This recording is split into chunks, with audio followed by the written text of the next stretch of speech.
عنوان: بڑھاپے کا حج۔ پوپلے منہ والی، روئی کی طرح نرم نرم، کسی نوزائیدہ بچے کی طرح گناہوں سے پاک معصوم سے چہرے والی وہ بوڑھی اماں بے حد فکر مند دکھائی دے رہی تھیں۔ اضطراب کے عالم میں وہ بار بار کبھی خیمے سے باہر گردن نکال کر دیکھتی اور کبھی اپنا منہ آسمان کی جانب کر کے بڑبڑانے لگتی۔ میرے ہاتھ میں کچھ کھانے پینے کی چیزیں اور لبن کے پیکٹ تھے۔ دن کا ابتدائی حصہ تھا۔ سورج اپنی پوری تمازت بکھیر رہا تھا۔ یہ یوم عرفہ تھا۔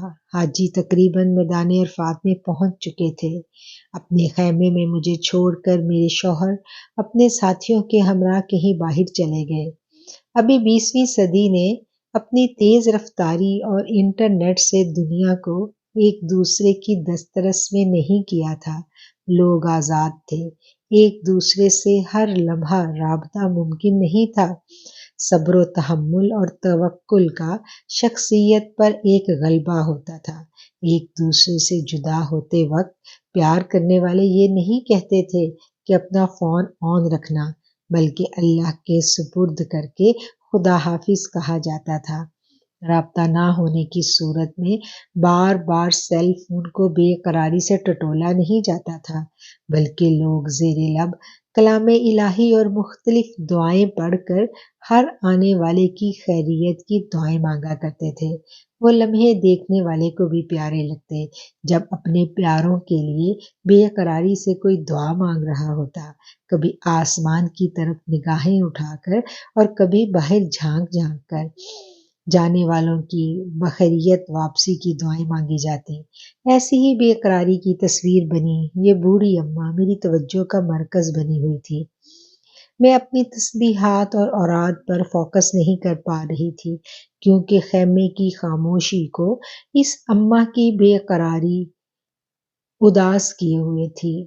اماں جی، آپ کچھ کھا لیں، میں نے بسکٹ اور کھانے کی کچھ اشیاء اماں جی کے آگے رکھتے ہوئے کہا۔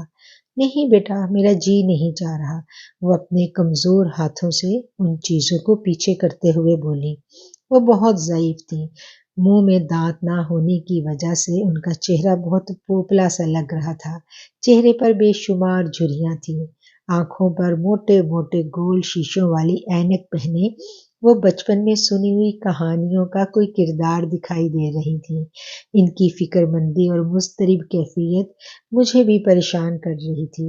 گردن میں ابری ہوئی سانس کی نالیاں فکر مندی کے گہرے سانس لیتے ہوئے اور بھی نمایاں ہو رہی تھیں۔ ان کے چہرے کی حالت اور پریشانی دیکھ کر مجھے فکر لاحق ہو رہی تھی کہ کہیں ان کو کچھ ہو نہ جائے۔ اماں جی، یہ دودھ کا پیکٹ ہے، تھوڑا سا دودھ پی لیں، آپ کی طبیعت سنبھل جائے گی۔ میں نے ان کی منت کی۔ دعا کر پتر تیرا بابا آ جائے خیر سے، وہ بہت بوڑھا ہے، نظر بھی کم آتا ہے اس کو، اگر رستہ بھول گیا، کہیں گر گرا گیا تو میں کیا کروں گی؟ ہائے، میں نے اس کو کیوں جانے دیا؟ اگر اس کو کچھ ہو گیا نا پتر، تو میں نے بھی ادھر عرفات سے نہیں اٹھنا، میں نے بھی ادھر کی مٹی میں ہی مل جانا ہے۔ میرے رب سے کہو، دعا کر پتر، منت کر رب کی کہ تیرا بابا خیر سے آ جائے۔ اب وہ باقاعدہ رونے لگے، پھر وہ میرے سے بیگانہ سی ہو گئی۔ ان کا بوڑھا اور ناتواں وجود میرے سامنے اللہ سے گریہ زاری کرنے لگا، اور وہاں پر صرف عبد اور معبود رہ گئے۔ وہ اللہ سے یوں ہم کلام تھی کہ میں اس منظر میں محو سی ہو گئی۔ اتنے میں میرے شوہر خیمے میں داخل ہوئے اور میں اٹھ کر ان کی جانب بڑھی اور کہا، دیکھیں یہ بڑھیا بہت پریشان ہے۔ میں نے بڑھیا کی پوری کہانی ان کے گوش گزار کی۔ معلوم نہیں اس کا شوہر کہاں رہ گیا، باہر تو بہت رش ہے، آپ کہیں سے اس کو ڈھونڈ کر لائیں۔ میرے شوہر حیرانگی سے بولے، ہم اس کے شوہر کو پہچانتے بھی نہیں ہیں، ہم کیسے اسے ڈھونڈ سکتے ہیں؟ آپ قریب قریب جا کر ڈھونڈے نا، کوئی بوڑھا سا ضعیف نظر آئے تو سمجھ لینا یہی اس کا شوہر ہے۔ بیچاری نے صبح سے کچھ بھی نہیں کھایا پیا، اب تو بہت دیر ہو گئی۔ میں اس بڑھیا کے لیے اپنے دل میں بہت درد محسوس کر رہی تھی۔ ساتھ ہی ساتھ مجھے اس بڈھے پر بھی غصہ آ رہا تھا کہ جو اس عمر میں اماں کو لے کے اکیلے حج پر آ گئے، نہ کسی جوان بیٹے کو ساتھ لیا اور نہ ہی کوئی اور رشتے دار۔ تھوڑی دیر میں میرے شوہر اور ہمارے حج کے ساتھی جو بابا کو ڈھونڈنے میں ان کی مدد کر رہے تھے، منہ لٹکائے واپس آ گئے۔ اماں جی موٹے موٹے شیشوں کے پیچھے سے اپنی ننھی ننھی خوفزدہ آنکھیں میرے شوہر کے چہرے پر جما کر رحیف آواز میں بولی، پتر بابا ملیا؟ ہائے پتر، اس کو ڈھونڈ لاؤ، اللہ تیرا بھلا کرے، ورنہ میں نے واپس نہیں جانا۔ پھر اپنی آواز میں چھپی سسکیاں دبانے کے لیے انہوں نے اپنے آنچل کو اپنے منہ کے آگے رکھ لیا۔ خیمے میں ہر طرف ایک اداس سی خاموشی چھا گئی۔ اندر سے اٹھنے والی منفی سوچوں کو دبانے کے لیے بابا جی کی سلامتی کی دعائیں میں دل ہی دل میں کرنے لگی۔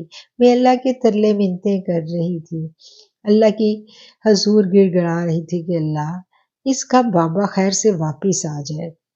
وہ تمام دعائیں جو میں نے میدان عرفات میں مانگنی تھی، ان کی لسٹ جو رشتہ داروں اور دوستوں نے مجھے دعائیں کہی تھی، ان سب کی لسٹ بار بار مجھے ڈسٹریکٹ کر رہی تھی، لیکن میں ان تمام دعاؤں کو پس پشت ڈال کے بابا جی کی سلامتی کے لیے سراپا دعا بن گئی۔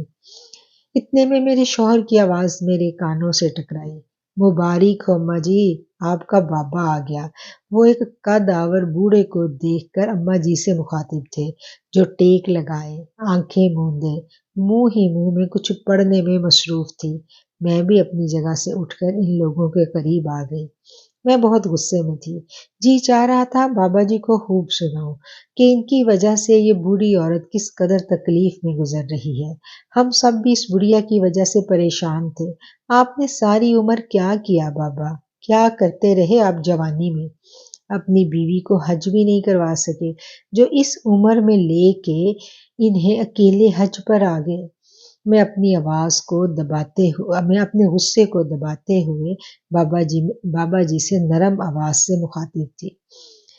بابا جی ایک لمبے قد کے مضبوط جسم کے بوڑھے تھے، یقیناً ان کی عمر 100 برس کے لگ بھگ تھی، لیکن انتہائی چست اور صحت مند خوش مزاج بوڑھے۔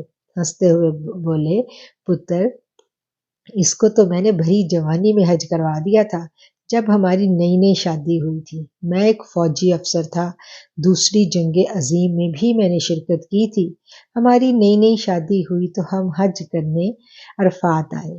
یہ ادھر میدان عرفات آ کر بہت خوش تھی۔ میرا ہاتھ پکڑ کر اس نے اللہ سے دعا کی، اے اللہ مجھے اپنے شوہر کے ساتھ مرنے سے پہلے ایک حج ضرور کروانا، اور اب میں مرنے سے پہلے اس بڑھاپے میں اس کی دعا کا خمیازہ بھگت رہا ہوں۔ بابا جی خوش دلی سے مسکرا کر بولے۔ ہم سب ان کی اس بات پر ہنسنے لگے۔ میرے شوہر نے میرے قریب آ کے کہا، آپ کو بھی دوسرا حج کرنے کا بہت شوق ہے، پلیز مجھے بڑھاپے پہ مت اس آزمائش میں ڈالنا۔ اگر دوسرے حج کے لیے دعا کرنی ہے تو اللہ کریم سے دعا کرو کہ وہ دوسرا حج بھی ہمیں جلدی کروا دے۔ اس میدان عرفات میں اٹھے ہوئے ہاتھ اللہ خالی نہیں لوٹاتا۔ اور پھر میں نے دل ہی دل میں اپنی ساری عرضیاں اللہ کے آگے ڈال دیں۔